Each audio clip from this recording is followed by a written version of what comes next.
और अगर तुम्हें ये भ्रम हो कि एकांत में आसन लगाकर ध्यान लगाने से भगवान की प्राप्ति हो जाती, तो बगुला बहुत एकांत में जल में खड़ा होकर एक टांग केवल ध्यान लगाता है, लेकिन मछली का भगवान का नहीं, तो उसका उद्धार हो गया क्या? ये तुकाराम जी की बात है।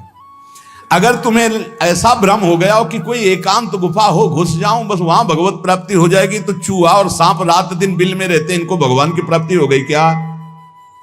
तुकाराम जी से जब प्रश्न किया गया कि क्या गृहस्थाश्रम में भगवान की प्राप्ति ऐसे हो जाएगी जो विरक्तों की हो जाएगी, बहुत ध्यान से सुनिए, सिद्ध संत है, वो कह रहे हैं कि पागल मत बनो, भगवान की प्राप्ति भगवान के भजन करने से होती, वो गृहस्थी में भी हो जाएगी। अगर तुमको लगता है कि वन में रहने से भगवान मिल जाते हैं, तो हिरण को मिल जाते, खरगोश को मिल जाते, बाघ को मिल जाते, सब ब्रह्म प्राप्त हो जाते। अगर तुमको लगता है कि एकांत में ध्यान लगाने से मिल जाते, तो बगुला जल में खड़ा होकर एक टांग केवल ध्यान लगाता है, लेकिन मछली आई गट्ट से खाया फिर शांत खड़ा है, बगुला को नहीं मिला।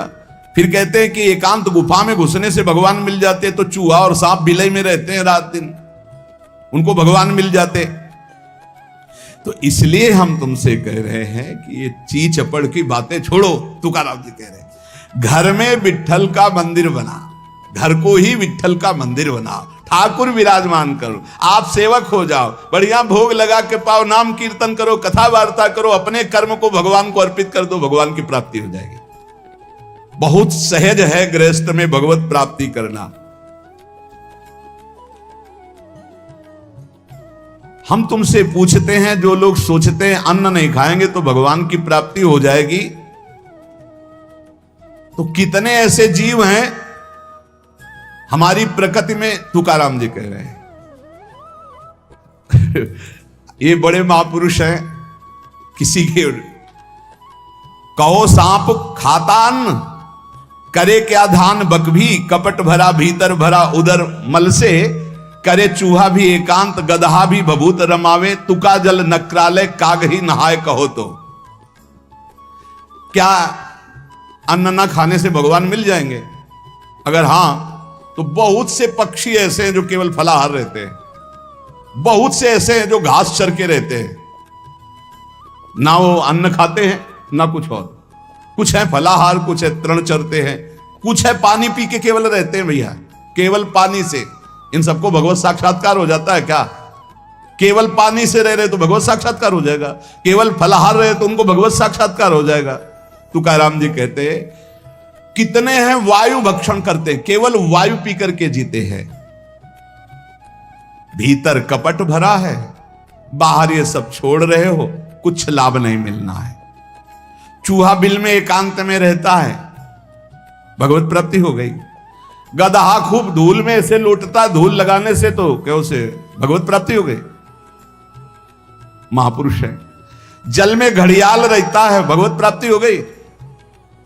कौआ भी जाके गंगा स्नान करता है, जल स्नान, भगवत प्राप्ति हो गई। भैया जब तक भजन नहीं तब तक भगवत प्राप्ति नहीं, बाहरी क्रियाओं से।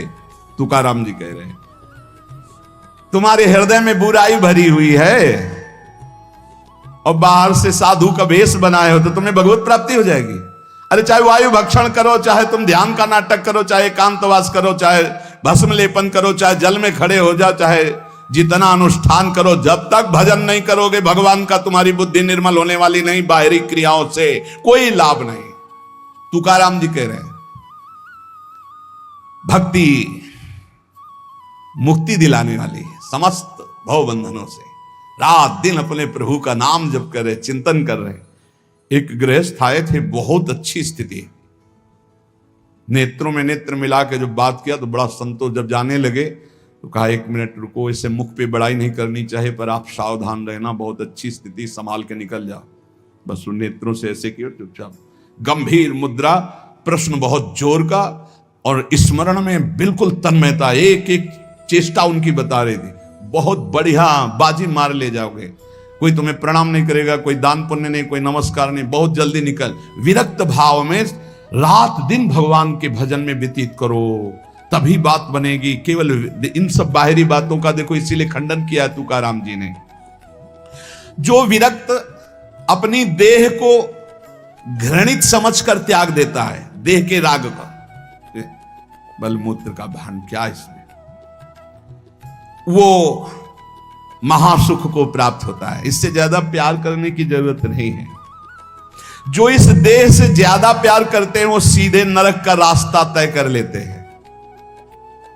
बहुत संभल के चलने की जरूरत है। इस देह के राग को मिटाने के लिए ही तो भगवत मार्ग में चले, चाहे गृहस्थ हो चाहे विरक्त। तुम अपना स्वभाव बनाओ आत्म कल्याण के लिए। शरीर को ज्यादा सुख दोगे, ज्यादा सुख भोगोगे तो नरक का रास्ता पुष्ट कर देगा।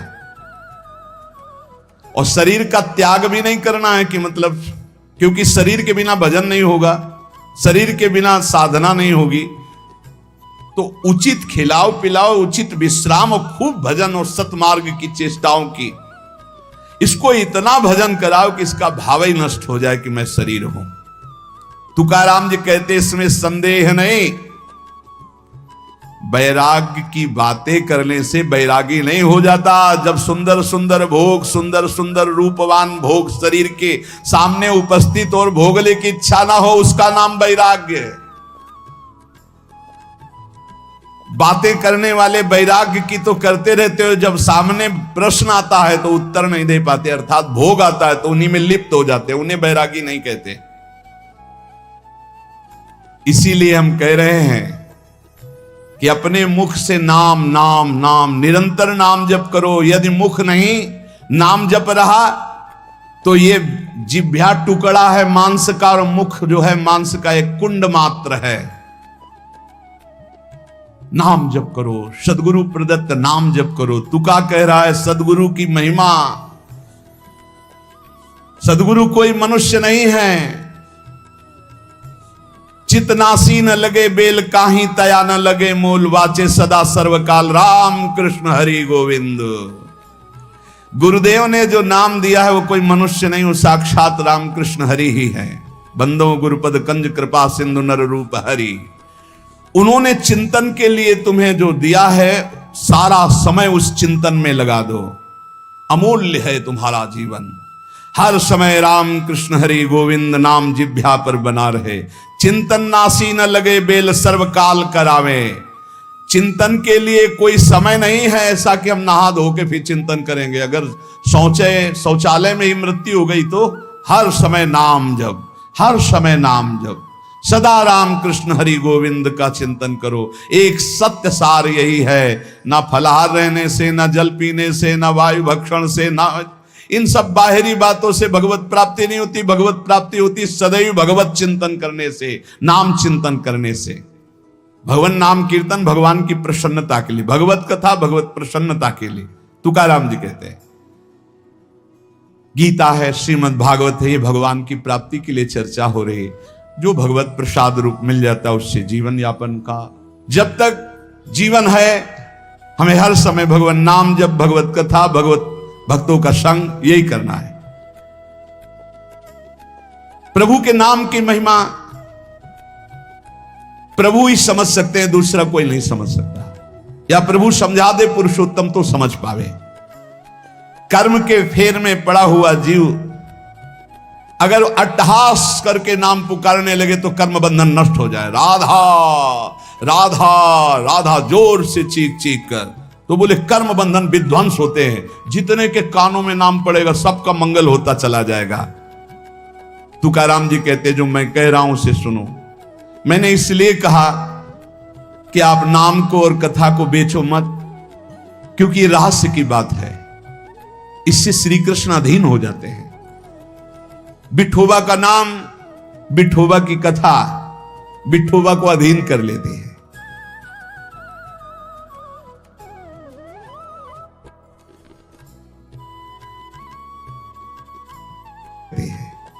महापुरुषों के वचन समझने हैं।